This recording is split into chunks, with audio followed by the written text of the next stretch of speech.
let's get on to the fun stuff. Trump is garbage, man. It's very, very interesting. You know, sometimes in a political campaign, you'll make a jibe at your opponent and it'll just blow up in your face. And your opponent will wind up adopting that jibe and making it part of their campaign. This is sort of, I guess, what you would call blowback. This is the nightmare scenario for any campaign manager. It all looked like it was going so well just a few days ago, bros. This edgy comedian was at one of the Trump rallies and made a very, very tasteless joke about Puerto Rico offending every single Latino in the US, or, you know, so the Democrats would have you believe. Here is the joke for reference, terrible as it is. A lot going on. Like, I don't know if you guys know this, but there's literally a floating island of garbage in the middle of the ocean right now. Yeah. I think it's called Puerto Rico. Okay. All right. Okay. We're getting there. Again, normally I don't follow the national anthem, everybody.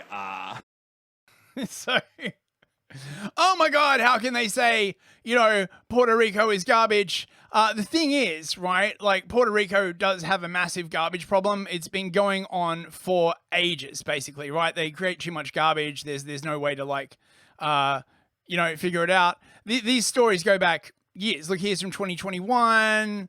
It's like a whole thing, right? So it's not like just, you know, and then of course, Biden came out and sabotaged the Harris campaign even more. Like, this is crazy. You know, a lot of people are speculating that Biden is basically pursuing a sort of like scorched earth policy, saying, you know, well, if you force me out, you're not getting in either, right? You know, I should have gotten like a second term. He's certainly not doing them any favors.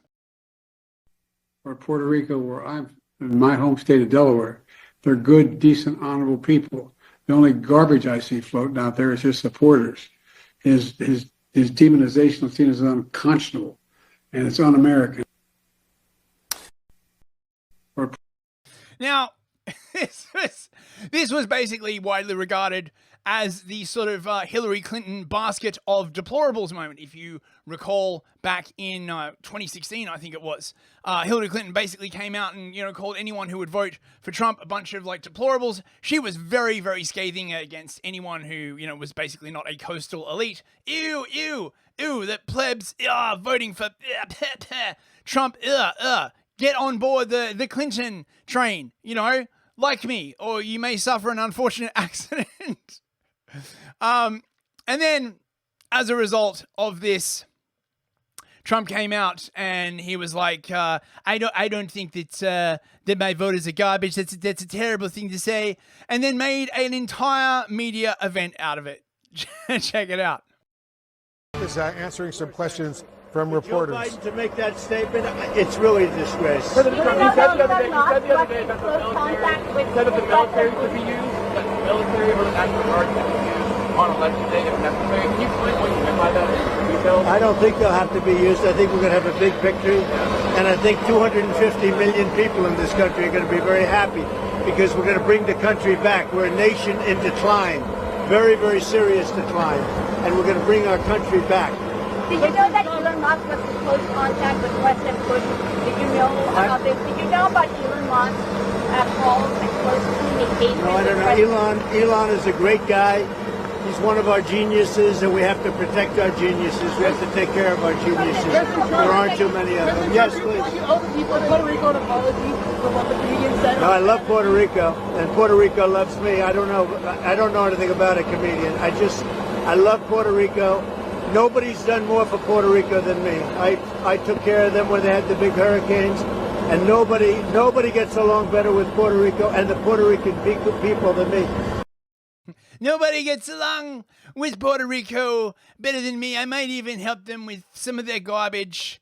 Now, this is quite a long clip, but I want to play this, right? So this is a very, very interesting clip because it is really, really quite rare for politicians to basically sort of, I guess, talk what you would call inside baseball with their audience, right? Usually they try and pretend that, you know, they're not just doing stuff for their campaign, right? Trump just comes out and says it. He's like, oh yeah, you know, I was like at this thing, they told me, I was on a plane. My team calls me up and they're like, we've got a garbage truck for you. And he's like, oh man, that's amazing. He hops in the garbage truck for 2 minutes. He answers a couple of questions. It's like when he was at the McDonald's thing and he just said, I was only in there for 15 minutes. He didn't try and like lie and say, oh yes, you know, I have always worked at McDonald's, right? So this is really quite a fascinating clip. If you compare this again to the Democrats who would never sort of, admit that they're just running a campaign, whereas Trump basically comes out and just says it. Thank you very much. So this outfit, you know, is when he called us all garbage. How stupid! What a stupid word. That blows deplorable away, don't you think? Of course, I thought irredeemable when she said deplorable or irredeemable. I thought irredeemable was actually worse, but deplorable seemed to catch up. But this garbage stuff blows it away. So I'm in this beautiful plane. I'm enjoying myself. I have a wonderful suit on.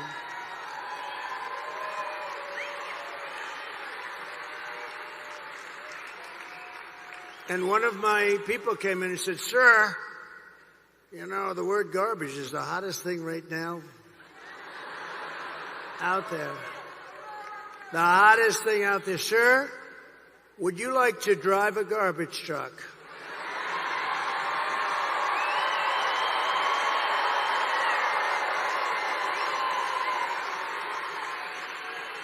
Now, we're about, 30 minutes from landing. We had to do this pretty quick. I said, it's sort of cool, though, isn't it? Because, and I said, I think that's okay, but, I don't feel comfortable wearing a suit.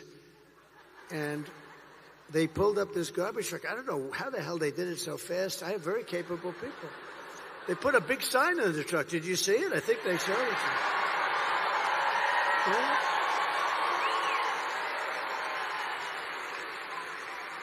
And then they said, sir, we have a vest. I said, well, should I leave my suit on and put it over the vest? But that doesn't look very good, right? That doesn't look good. So I said, all right, look, let me take it off. And then I actually said, I climbed into the truck, but so I said, how the hell do you get into this truck? It's way up high. It's a big one. This was a beauty. I said, you didn't have to buy it that big, right? You have to get it that big? They brought this brand new, gorgeous truck, wonderful driver. He looked like Cary Grant in his prime. You know who that is? This beautiful driver. And he drove that big thing up. And I said, man, this is bad, because now I have all the cameras are all watching. Look at all the fake news. They were, most of them.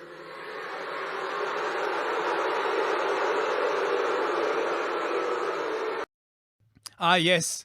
The Americans love their mainstream media. Fucking man, that crowd.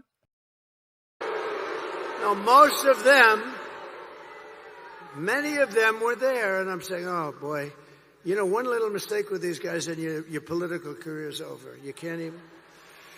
So I said, man, if I don't get up there, this is going to be very embarrassing. These stupid people, they'll say, he's cognitively and physically impaired. And I can't do that when I'm alongside of this great athlete. I got to get up to that. So look, the first stair is like up here.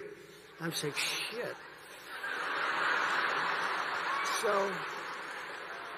So I had the adrenaline going and I made it.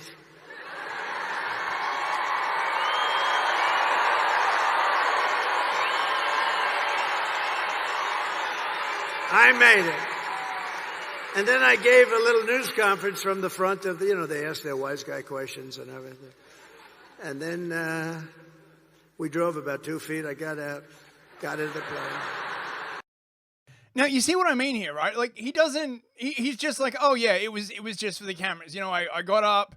He even makes a joke about like how hard it was to get up in the truck, and then he's like, I was answered the questions. We drove the truck about 2 feet, and then I got out, right? Like, he doesn't try and, pretend like he's a real garbage man, or, he's just like, oh yeah, this is basically what's going on. It's very, very real. And then I got in the car, and I'm driving over here, and I have this still on, And I come into the arena, and I say, where's my jacket? I want to get out of this stage.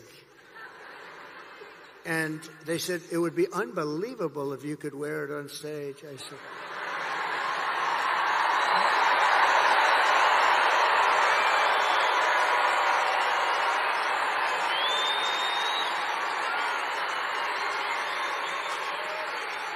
and I said, no way. I got 25,000 people standing outside. I got all these people here. There's no way I'm wearing it on stage. They said, oh, okay, sir. I said, get me my jacket. But if you did, you know, it actually makes you look thinner. I said, and they got me. I said, I want to wear it on stage. When they said I look thinner, I said, in that case, I'll wear it on stage.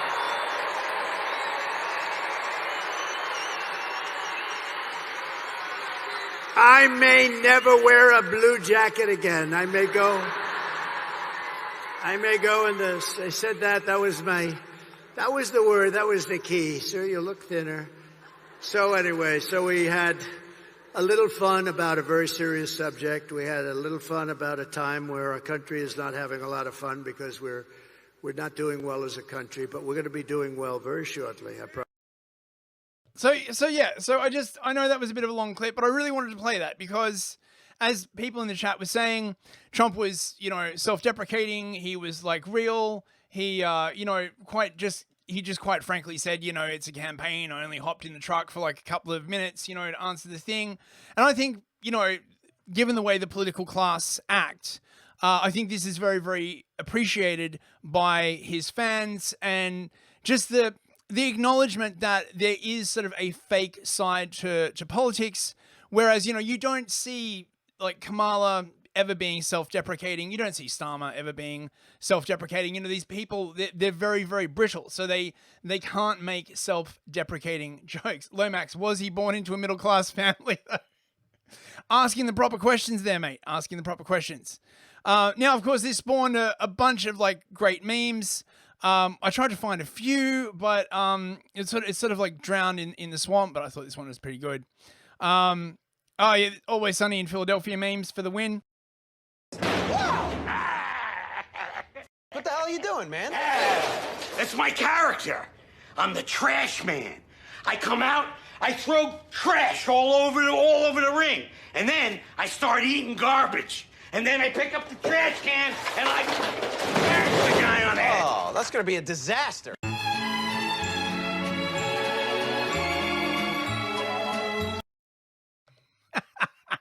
It's always swampy in Washington. Very nice. Right, and so just to finally just sort of cap this segment off, you're never going to believe it, bros. I can't believe it. I'm completely shocked. It turns out there have been some issues with the Dominion electronic voting machines. They've been hit by a bug and they might need to get like a special update after they have been certified. I'm sure it's fine though. I'm sure it's fine. Look, Dominion sued the living crap out of anyone who said that their company had done anything shady just because they were formed in Venezuela under the Chavez government. Should definitely not in any way. Oh no, that was Smartmatic. I don't know where Dominion's from. I'm sure they're absolutely above board company, right? Yeah, check this out. Been issues with the programming of the VATs with specifically from Dominion. Mm-hmm. Why was that only caught in the past few days, and why can't it be fixed? I saw the release. Yeah, this is a nationwide issue with Dominion voter access terminals in the counties that use them. And the voter access terminals, of course, not all the machines, just the ones that are accessible, have an issue with the straight party voting and a programming issue that's again affected the machines nationwide. And I think all of us that use Dominion machines were unhappy to learn about this during the testing period and as early voting began. So we're working with Dominion to seek accountability on that front, and also are working with our clerks to ensure voters are aware of this programming issue that will require them to ensure they are voting every section on the ballot. Do you think it's a bigger issue in Michigan because we do allow voters to cross over in ways that a lot of other states don't? because we have straight party. It's not struck me as I've talked to my other colleagues in other states. They're just as upset about it as we are. So, yeah, or surprised, I think. You know what would have fixed this? Paper ballots. But, you know, paper ballots are probably racist or something. Right, on to our last... No, wait, hang on, wait. Hang on, no, we've got one more. Actually, this is quite long. I'll probably be doing like a longer segment on this next show. But basically, this is Mike Benz on Patrick Bet-David, and he's basically talking about how Jamie Raskin, who is a congressman, has basically said that they have a plan. If Trump wins, they're just not going to certify the election. Check it out. Listen to Jamie Raskin. Jamie Raskin in Congress has said, let people vote for Trump if they want. We're not going to certify his election anyway. So he may be elected, but we're not going to let him be inaugurated. When did he say that? This is like 2 months ago. You can pull up the Jamie this Raskin. I think that's probably the one. Play it, Rob. Again, it's necessary, but it's not sufficient because what can be put into the Constitution can slip away from you very quickly. And the greatest example going on right now before our very eyes is Section 3 of the 14th Amendment, which they're just disappearing with a magic wand, as if it doesn't exist, even though it could not be clearer what it's stating. And so, you know, they want to kick it to Congress. So it's going to be up to us on January 6th, 2025 to tell the rampaging Trump mobs that he's disqualified. And then we need bodyguards for everybody in Civil War conditions, all because the 9 justices, not all of them, but these justices who have not many cases to look at every year, not that much work to do, a huge staff, great protection, simply do not want to do their job and interpret what the great 14th Amendment means. And I'm glad that Sherilyn's creating her new center so we can bring that. Yeah, so buckle up, buckaroos. It's going to be very interesting. Obviously, Trump's team cannot be unaware of this, so it's going to be crazy to see like what happens after. Well, it's going to be New Year, and then I guess I'm going to be busy. You know, January 6th, Pod 2 is going to be coming around.